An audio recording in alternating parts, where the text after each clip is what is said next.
Hey everybody, it's Jason Blaha here, and it's time for a breakfast with Blaha. I cannot talk this morning, and I'm having, once again, this will probably be the last time.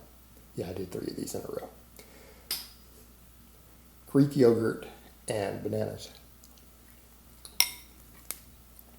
All right, let's talk about when supplemental exercises stall. I have this come up a lot in the comments. People will ask, how often should I rotate supplemental lifts or accessory work? How long should I do them? What do I do if they do stall? They're not progressing anymore and I don't have access to a lot of equipment, right? What do you mean by not have a lot of equipment? Well, let's assume you don't have specialty bars or chains or anything like that, right? You have barbells, dumbbells. You're at a commercial gym without a lot of specialty equipment. Now, if you got a home gym, you need to start investing in other equipment.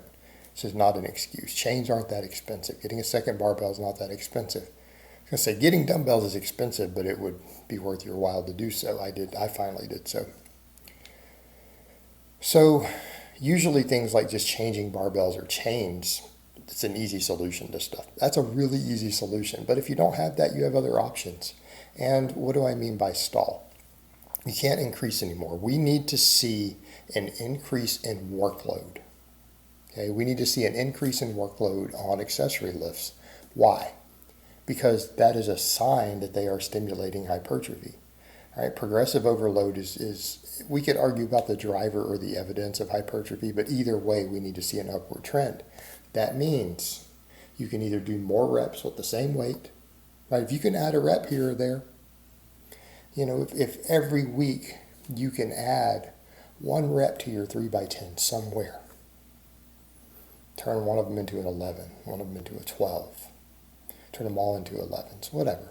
That's progress. If you can put 2.5 pounds on the bar or off plates you're hanging, you put 2.5 pounds on there, right? That's progress. Like you're still progressing, you're good. But when you can't increase anymore, can't either increase the workload through reps or your workload through mechanical tension with the same reps, that lift has stalled. We're not necessarily ideally growing from it anymore, and we could probably use a little novel training response. Now, sometimes we could ask, why isn't it going up? Do I need to do something else?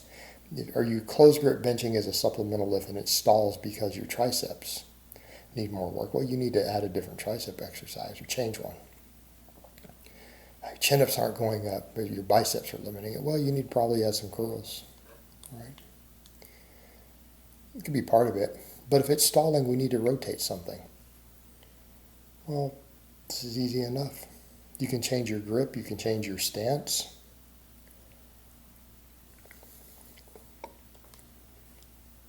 If you've been closed grip benching, you can go to a medium.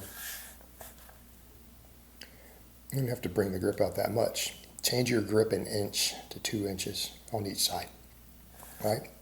Bring your hands out 2 inches. Change your total grip by 4 inches in width, right? That much on each side. If you're right there on the smooth, bring it over. That's a different exercise. If you're doing really close grip chin-ups, go to shoulder width. That's a new exercise. Get a novel training response. We're hitting the muscles from a slightly different angle. We'll get some new hypertrophy, some new hypertrophic stimulus. We'll work the muscles slightly differently. And no, I don't like the term muscle confusion. It's stupid. But the idea is the same. We're changing the movement pattern enough to give a slightly different training response. Also, we may be experiencing some overuse in that different angle. Stress the tendon's a little different. Sometimes overuse will cause our body to start limiting a movement a little bit. As a defense mechanism, we got some inflammation going. You can change those grips. Same thing with your rows. You just change the grip. Other supplemental lifts, upper body ones. Some stuff we can't change, can we? Split squat, you can go from a barbell to dumbbells though, couldn't you? Right?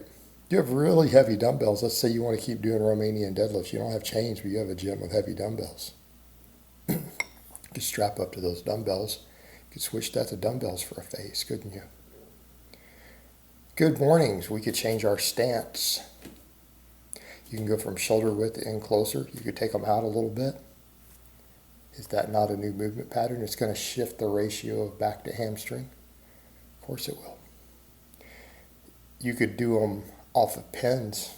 Let's say you only have one bar you can good morning with. Or let's say you don't like the straight bar and you have a safety bar. Okay? You could go off of pins or slings. Go off the safeties basically from a dead stop. You can do a bottom up from a dead stop instead of a top down with a stretch reflex. It's a different movement. Change any of your upper body stuff from barbells to dumbbells. All right, you've been doing that close grip or medium grip bench. You can change it to dumbbells. Change your curls from a barbell to a dumbbell. You change your tricep extensions from a barbell to a dumbbell. How about your floor press? Your rows. Yeah, your rows. No, even shoulder work. Let's say you've been doing upright rows for whatever reason, not necessarily my favorite. Some people like them. You've been doing upright rows. You can do those with dumbbells. Watch your junk. You might get pinched if you're not careful of the bar path or the dumbbell path. They bang together at the bottom. Be aware of that.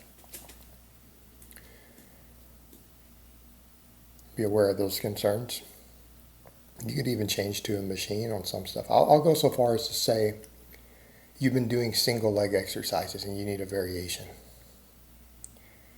You get on a hack squat machine, you get on a leg press. And I don't even like the leg press. I hate the leg press. I have my reasons for hating the leg press, not the reasons people think they are.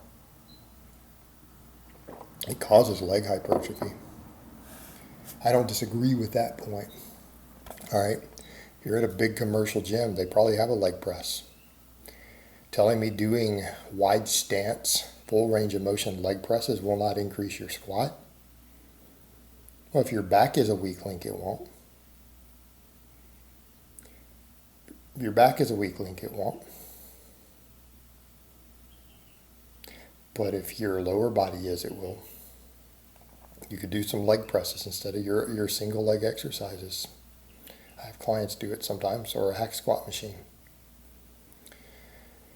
You could rotate back extensions. Most even commercial gyms will have a 45-degree hyper, right? You could change from doing them with a plate on your chest to with a barbell on your back. You put a barbell on your back.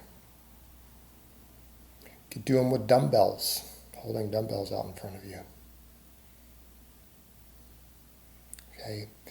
We can change to variations of the same movement pattern really easily. So everyone who says, oh, I don't have all these specialty bars and chains, how do I rotate this stuff? If you're in a commercial gym that has dumbbells and machines, there's your solution. But you always have the option of changing the stance width or the grip width or an angle involved.